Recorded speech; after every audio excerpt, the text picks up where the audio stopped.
Conseil a adopté le projet de décret portant détermination des zones de compétences territoriales de la police nationale et de la gendarmerie nationale. Il faut rappeler que l'adoption de ce décret intervient en application de l'article 16 de la loi 032/2003 du 14 mai 2003 portant sécurité intérieure.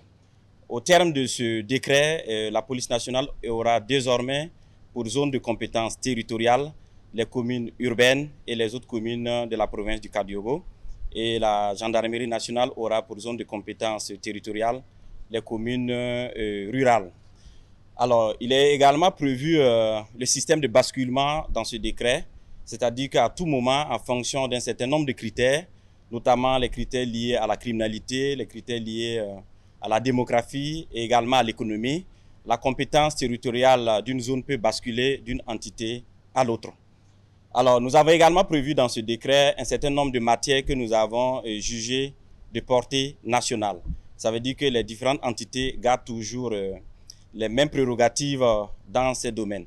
Il s'agit entre autres du renseignement, de l'intervention des unités spéciales, de la gestion de l'immigration, mais également de la protection des hautes personnalités. Alors, l'opérationnalisation de ce décret va nécessiter des investissements, la réorganisation du dispositif sécuritaire et des recrutements. C'est pour cela que nous avons prévu un délai du processus de désengagement pour les uns et de réinstallation pour les autres. Mais ce délai ne saurait excéder 2 ans.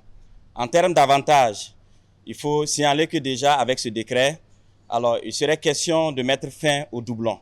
Alors, il est parfois constaté que dans certaines communes, nous avons des commissariats qui sont à moins de 100 mètres des brigades de gendarmerie. Alors, avec ce décret, nous allons mettre fin à ce doublon. Deuxième avantage, nous allons aussi améliorer le maillage sécuritaire avec ce décret parce que certaines communes actuellement ne disposent pas d'entité de sécurité. Donc, avec ce décret, nous allons pouvoir faire un déploiement conséquent.